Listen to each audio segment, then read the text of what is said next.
Okay, class 8 हम लोग ने ऑनलाइन लेक्चर में किया था कि वो एंगल्स किस तरह से लिखते हैं। तो एक बार मैं बेसिक्स बता देती हूँ, फिर डायरेक्टली हम लोग 2.2 से स्टार्ट करेंगे। एंगल्स होते हैं आपके टोटल 5 और 6 टाइप्स के।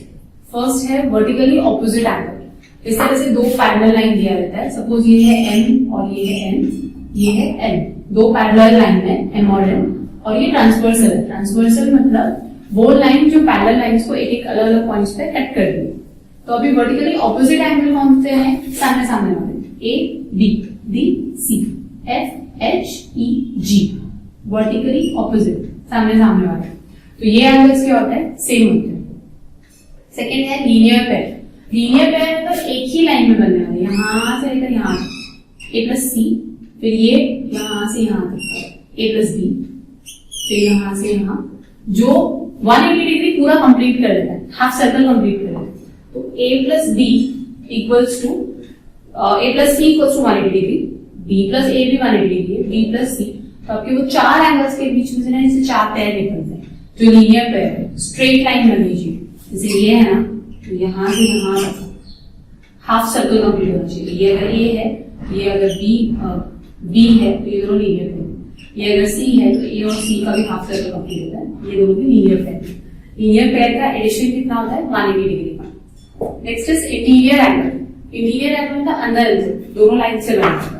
ये बी और ई अंदर अंदर, सी और एफ अंदर अंदर। तो ये दोनों अंदर अंदर के एंगल्स भी क्या होता है? 180 degree, interior pair.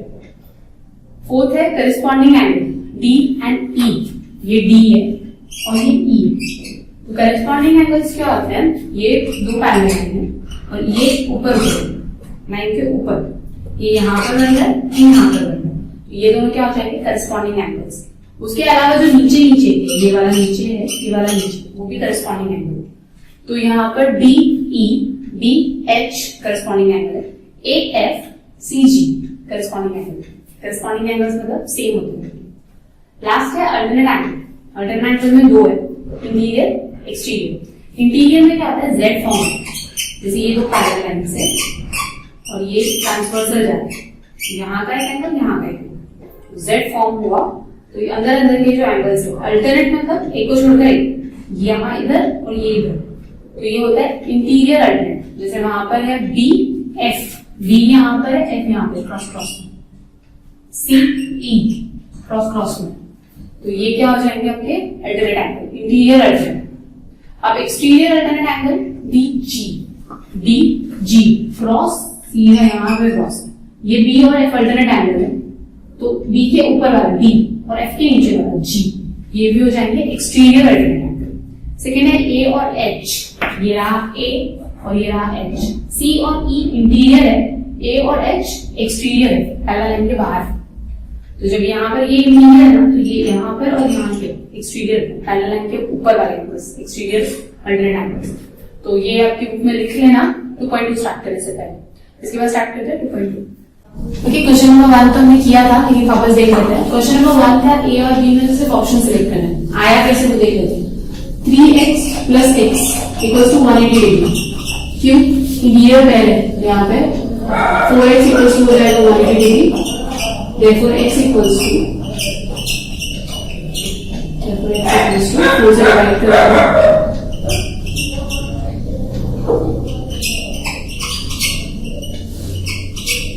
45। Option select करना है, x कितना हो जाएगा? 45 डिग्री। सेकेंड आपको फाइंड करना है x ही फाइंड करना है। तो 4x और 2x के बीच में ऐसा कोई रिलेशन नहीं है। ये दो पैरेलल लाइन है ए बी और एल ट्रांसवर्सल, लेकिन हमको यहाँ का एंगल तो पता चल जाता है, तो हम ये और ये इक्वल इक्वल लिख सकते हैं। सॉरी, 4x और ये वाला एंगल, सपोज ये है बी एंगल, नहीं बी तो ऑलरेडी दिया हुआ है, हम लोग लेते हैं एंगल बी। तो angle 4x plus E equals to 180 degree, क्योंकि ये इंटीरियर पेयर है, और ई तो 2x के बराबर है क्योंकि ये वर्टिकली ऑपोजिट है। हम लोग इसको कैसे लिख सकते हैं? 4x plus E equals to 180 degree. Reason interior pair, but angle E is equals to angle 2x.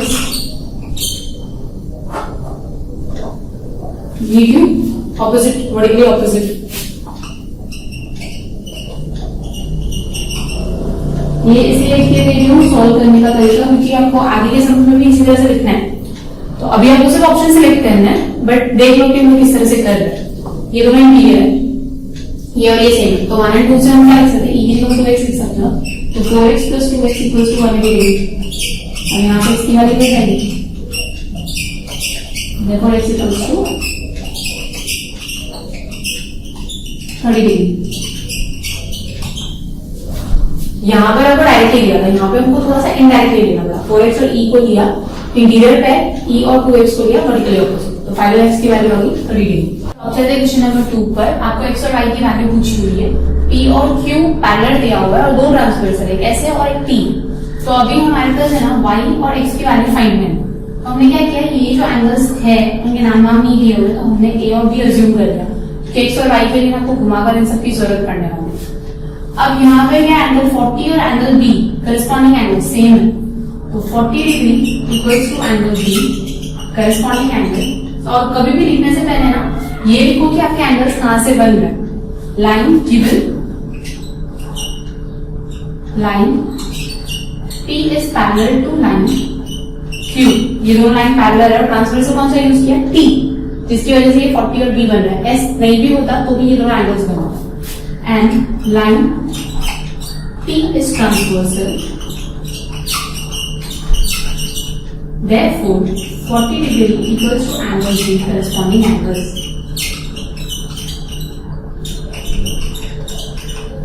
और इसको हम नंबर डालते हैं 1।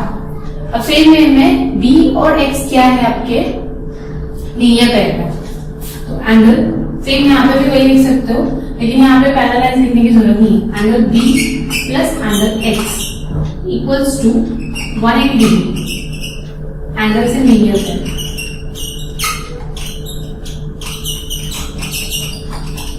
और इसको हम नंबर डालते हैं 2। अब यहाँ पे B की जगह हम क्या लिख सकते हैं, 40 डिग्री, तो फ्रॉम 1 and 2 एंगल B की जगह पर लिखेंगे 40 degree plus X equals to 180 degree. Therefore, angle x कितना निकला 180 degree minus 40 degree equal to 140 degree. ये निकल गया आपका एंगल इसका वैल्यू। अब चाहिए एंगल y, तो 70 डिग्री और एंगल a ये दोनों क्या है, वर्टिकली ऑपोजिट। फिर a और y क्या है, इंटीरियर पेयर, निकल सकता है। तो अभी यहां से स्टार्ट करते हैं। एंगल a नहीं, पहले हमको लिखना पड़ेगा कौन सी पैरेलल लाइन से आपकी बन रहा है। नॉर्मली वर्टिकल ऑपोजिट्स और लीनियर पेयर के लिए पैरेलल लाइन लिखने की जरूरत नहीं है, इधर एक ही लाइन से बन रहा है। ये ट्रांसवर्सल है, इसके क्योंकि तो पैरेलल लाइन नहीं भी होती तो भी ये एक्स वाला फॉर्म हो ही जाता है। तो यहाँ पर angle A is equals to 70 degree, reason लिखना है वर्टिकली ऑपोजिट।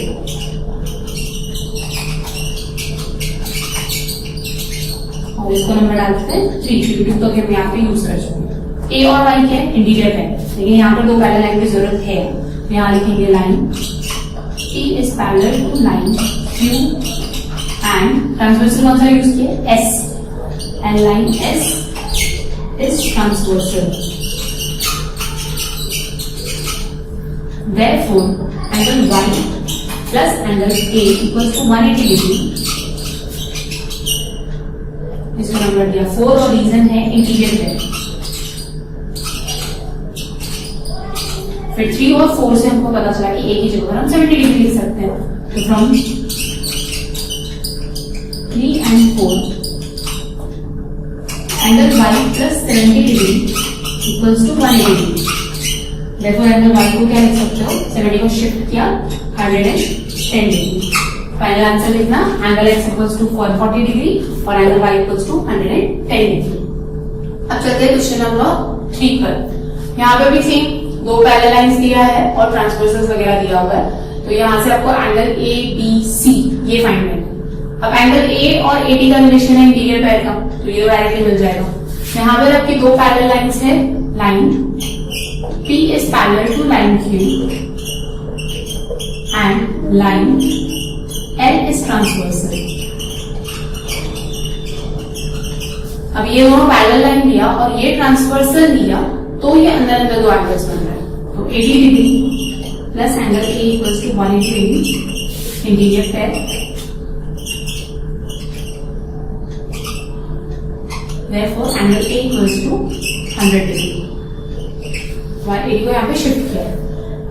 अभी AD और C के बीच में एक्सटीरियर अल्टरनेट एंगल से हम क्या लिख सकते हैं, line L is parallel to line M and transversal कौन है, P and transversal and line P is transversal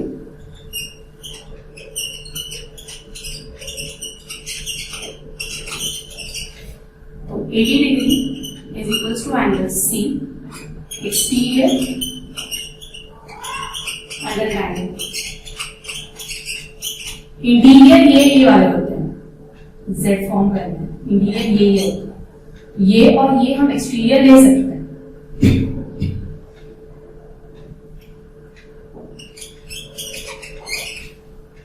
Therefore angle C कितना हो जाएगा, अब नेक्स्ट है A मिल गया, C मिल गया। C और B के बीच का क्या रिलेशन है, करस्पॉन्डिंग एंगल्स। यहाँ पर लाइन P और Q, P is parallel to line Q and transversal कौन सा आएगा, N and line N is transversal।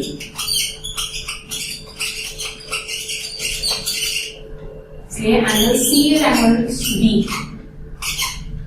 sorry B, corresponding angle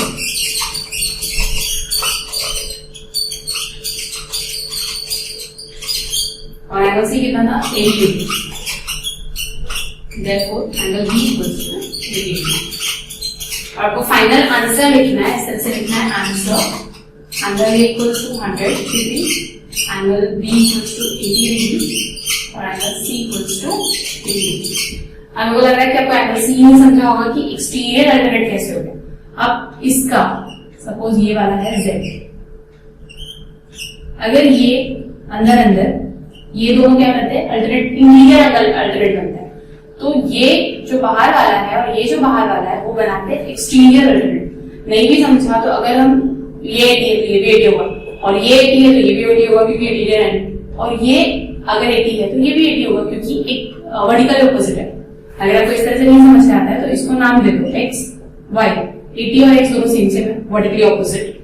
x और y दोनों सेम सेम है, अल्टरनेट एंगल, y और c दोनों सेम सेम है, वर्टिकली ऑपोजिट। तो अल्टीमेटली 80 और c दोनों सेम है एक्सटीरियर अल्टरनेट एंगल्स के हिसाब से।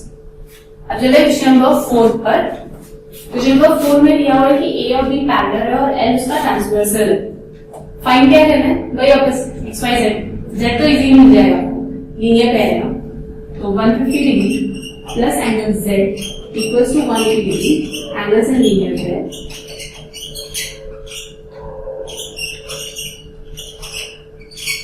Therefore angle Z equals to 180 degree minus 150 degree 30 degree. तो Z हो गया 30 डिग्री। अब यहाँ पर Z और ये, सपोज यहाँ पर मैं इसको एंगल A ले लेती हूँ, तो A नाम दिया हुआ है तो हम इसको W लेते हैं। एंगल Z और एंगल W सेम सेम होंगे, क्यों, वर्टिकली ऑपोजिट। तो यहाँ पर angle Z equals to angle W vertically opposite.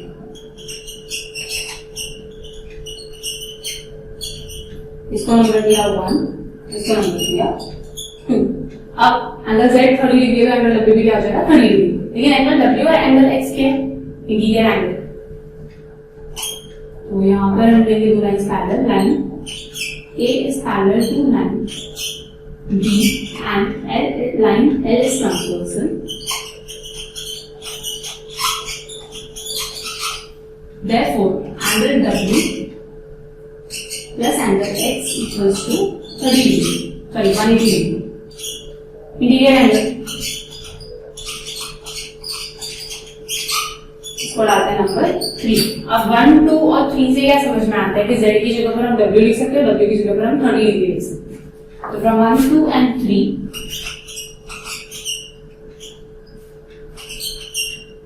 हम W की जगह क्या लिख सकते हैं, 30 degree plus x equals to 180 degree. x कितना हो जाएगा, x equals to 150 degree.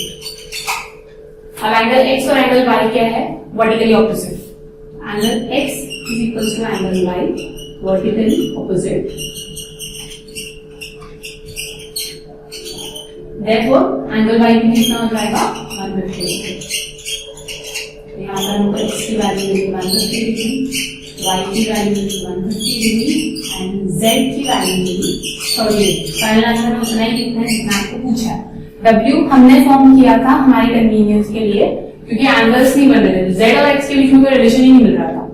z और y के बीच में हम लिख सकते थे कि एक्सटीरियर अल्टरनेटिव, नहीं समझा तो हम इस तरह से फॉर्म कर सकते हैं। अब चलिए क्वेश्चन नंबर 5 पे, क्वेश्चन नंबर 5 को लीजिए, x की वैल्यू फाइंड करें। अब ये अल्टरनेट एंगल है, ये लाइन पैरेलल है, ये लाइन पैरेलल है, ट्रांसवर्सल है, तो ये z फॉर्म हुआ यहाँ से यहाँ, तो 40 अल्टरनेट एंगल, ये पूरा x है, ये पूरा फाइंड करें। तो यहां तक का एंगल हो गया आपका, सपोज a फॉर्म किया, यहाँ का एंगल हो गया b, 40 इक्वल्स टू a, तो a हो जाएगा आपका 40। x किस तरह से बन रहा है, एंगल a और b दोनों को ऐड करके। Here, angle x equals to angle a plus angle b by construction. Construction या हमने नेमिंग किया, ये जो पूरा एंगल है x, ये a और b को ऐड करके बनना है। अब हमको निकालना है एंगल a और एंगल b और दोनों को ऐड करना है। फिर line p is parallel to line L, तो 40 is equals to a, 40 degree is equal to angle A, alternate angle. तो इसका नाम बन गया 1. Similarly, L is parallel to Q. Line L is parallel to line Q. B और 30 ये भी alternate angle. Angle B is equal to 30 degree. इसका नाम बन गया 1, alternate angle.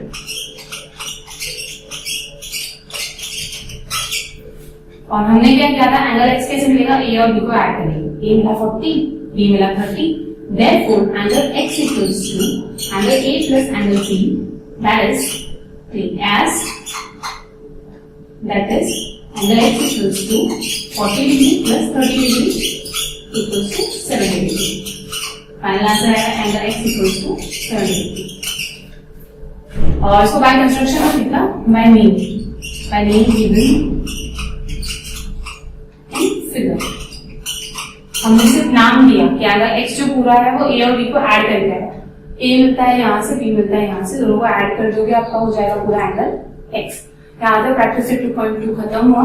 होमवर्क नहीं दे रही हूँ, ये समझ है वही वापस एक बार बना के ट्राई कर लेना।